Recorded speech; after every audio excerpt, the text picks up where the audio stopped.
something in it, probably maybe not in English poem. It's right. Not in English? Yes. I mean, I don't know what. Oh, okay. I don't know if... Not to put you on the spot. No, I think I have a poem in Spanish, but I don't know if I brought the translation. I think I'm going to have to... no, I have it in English. I'm going to have to turn you down. I can read you a poem by someone else in Spanish. All right. Thank you. How about something with kisses? Nice. I don't speak Spanish, so it'll be great. Kisses are great in every language. Los besos. Te detengo, retengo y tengo, en beso y beso. I have you. You can get that. El tiempo que no se mueve más, el aire quedó fijo, la tierra inmóvil, solo este fuego tibio y frutal que continúe. La persistencia de sentir evoluciones de la lengua, sabores de un océano que no existe.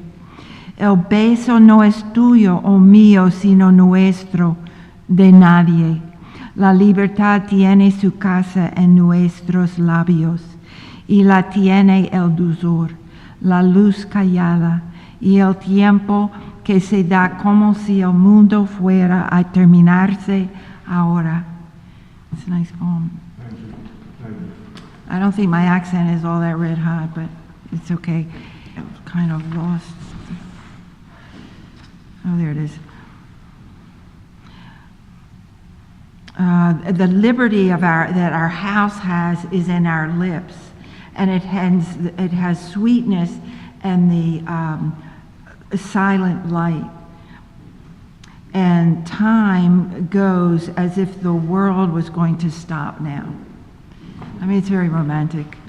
The fellow who wrote it, his name is Benjamin Valdivia, and he's a very well-known, actually middle-aged poet in Guanajuato.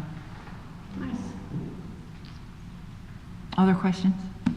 We're supposed to be talking about process. Process? Really good end lines. Huh? You both have really good end lines for your poems. Thank you. Talk about how you know when you found the end line. Oh, okay. You want to talk about how you found the end line? Okay. I'll be I next. write in fragments. I don't write the whole poem at once, so I usually move things around until it kind of feels like it's, Jim calls it a firm bottom. So when you have a firm bottom, it's nice to have a firm bottom. So I guess. I think for me it's a little bit different. I think. I'll just blame Mary's Melody's water. I think it's a little bit different for me. Sometimes it's just luck, that the language gives it to you. But I think that when I start a poem, I don't know where it's going, and it gets to a certain point, and then I realize what I was writing about. Yeah, and then that's how it works. That when it works, that's how it works best.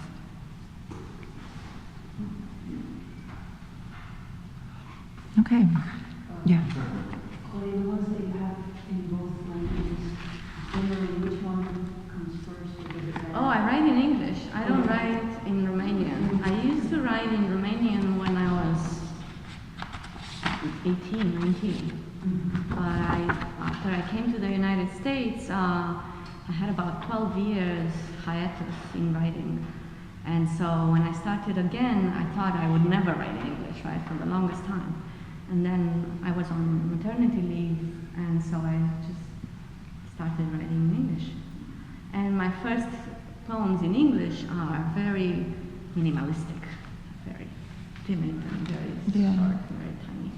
So I went like that for a few years, and then I got to Rutherford, and I was in Rutherford already, but I got to the Red Wheelbarrow poets, and for the first time, I heard real American poets, right? What they write about and how they express themselves, and for me it was an eye-opener. I was totally blown away. And so it changed my style. I mean, it just improved like that, kind of like. And then I let everything go. I actually can pinpoint that to one poem, which was about my father. So it kind of takes to that thing to happen, right? It's a leap in the language, and then it's a personal leap to write about my father. So, and to write about like something serious. So then, when that happened, I guess that was it. But it took a long time actually. It took a long time. Okay. Another difficult question. I'm just curious about the idea of translation. I mean, for you, you're doing both, but even for you, Okay, like for my journal, translation is a really big issue because, for instance, I was talking to somebody at a brunch once, and he said, "Oh, I've done a wonderful translation of Shakespeare's sonnet," and I was saying, "Don't send them to me," because you know what you want from a translation is someone who really knows the language well, because it's very difficult to pick up the rhythms of the original language. And the translation is really a new poem. So for the journal, I often say to somebody, oh, I have this fellow in California who really is a very good poet in Spanish, and his English translations are not very good. He's not that comfortable in English, even though he's been here a long time. So I always say to him, I really want your poems in Spanish, but we do not want translations in particular. You know, a lot of times you can read a poem in Spanish and you can get it without really studying Spanish. There's a lot of language that comes from the Latin. So I have a lot of trouble with that. You know, I just had an associate editor is working with me now to collect Spanish poems, and my third issue is going to be better because she knows all the young poets who are doing very innovative things. I thought it was just here, but no. They're doing very innovative things, and she wants translations for every poem, and I said absolutely no, because those poems will not be good in English. I mean, they might be, but the chances are they won't. So I had a really nice experience with this poet he teaches at the University of Colorado, Jesus Sepulveda. He's very well known. He's written about 8 books. So he wanted to submit, and then he said, well, I'll send you a translation when you get home. And so we're writing back and forth in Spanish, and I said, I'm going to write you this in Spanish and English. I don't care whether we have a translation. Send it if you want to. Don't if you don't. I don't need it. So he sent it, and he said, read it and tell me what you think. And so I could actually make corrections in that, and then he took them because, I don't know, English is so much English. I think it's wonderful that you can do Romanian and English. Very few people can do both. Yeah, I'm having trouble myself. That's why I translate my own work in Romanian very few times. It's very I don't hard. have a lot of time. That's another issue. But I find that my own poems written in English, when I put them in Romanian, they don't sound the same, and it's a pain. Sometimes they And sound so, better. some of them, they come out great, and I keep them, and some others, I just, In my next issue, I'm having trouble with I'm my sorry. own poems, so, yeah. I'm sorry. In my next issue, I do have a translator now. He's a really interesting fellow. He was born on a commune in Canada. His parents were Mexican hippies. And then somehow they all wound up back in Mexico. So his English is very good. And he did 2 translations in the 3rd issue. And they're really wonderful. He's very good. And so I'm lucky to have him. I did a translation of a poem and I wanted to publish it. And people in my group said, don't do that. So I didn't. No, but just about the translation process, because I translate other work of other Romanian poets into English, not my own. I don't translate mine as much. I translate others more. Just from Romanian into English, there are a few things. It's easier to work with a contemporary poet where you can back and forth, and if they don't have a lot of rhyme going on, that's a blessing for the translator, because it's very difficult to keep the rhyme or to make it happen in English. And also, the writer, the author, the original author has to be flexible, that it's not going to be, so it's kind of key. Some authors are not that flexible. They want it as they want it, or they want it as they have it in Romanian, let's say. And what I do is I usually do several passes, so by the last pass, I'm not even looking at the original, because it has to sound good in English. If it doesn't sound good in English, as if it was written in English, so it has to be a little bit removed from the original. So that's why you start by putting them side by side and doing pretty tight, or doing your best to be pretty tight. But then I put it to the side and now look at it for a while, and then I look at it again, and then maybe not side by side with the original, and then I correct the English more. I just kind of polish it a little more. But your English is really good. My Spanish is not as good as your English, so maybe one day I'll get up to translating into Spanish, but not yet. It depends. So Lee, what do you look for in a good translation? Oh, it has to be a good poem that stands up on its own, Yeah. independent of the original. I agree. And I mean, obviously, it has to be related to the original and all that, but it has to stand up on its own. To me, a translation is a new poem. Yeah, it is. And so I've turned down a lot of poems that are translations. In both Spanish and English. My Spanish is good enough to do that.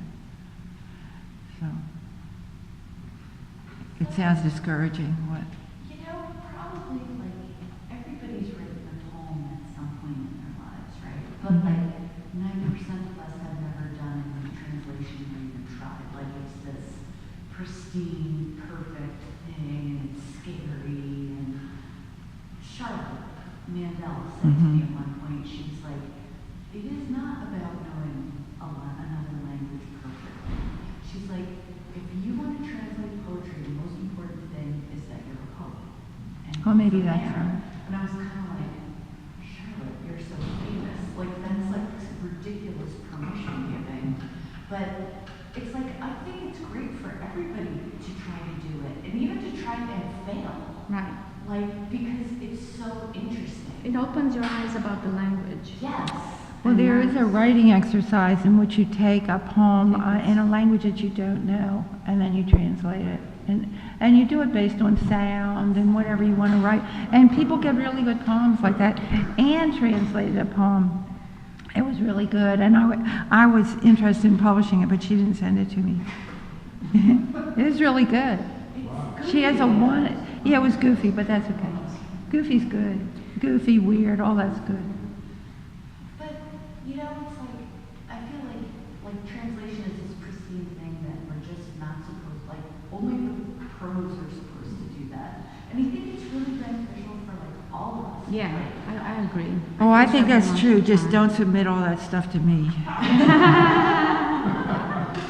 But, you know, it's like with Google, with Google Translate now, like, a lot of heavy lifting can be done. But then you still have to polish it. Absolutely. Yeah, no, yeah. absolutely. Because then it's, yeah. Polish it and mess And it with depends on the poem. Some poems are like more simple, like if you start with a simple poem, or a poem that has like more like simple imagery and not that many puns and Yeah, that's right. you The know, rime is and wrong. rhyme and You have to give up on that. other subtexts and contexts that need to be interpreted. Yeah.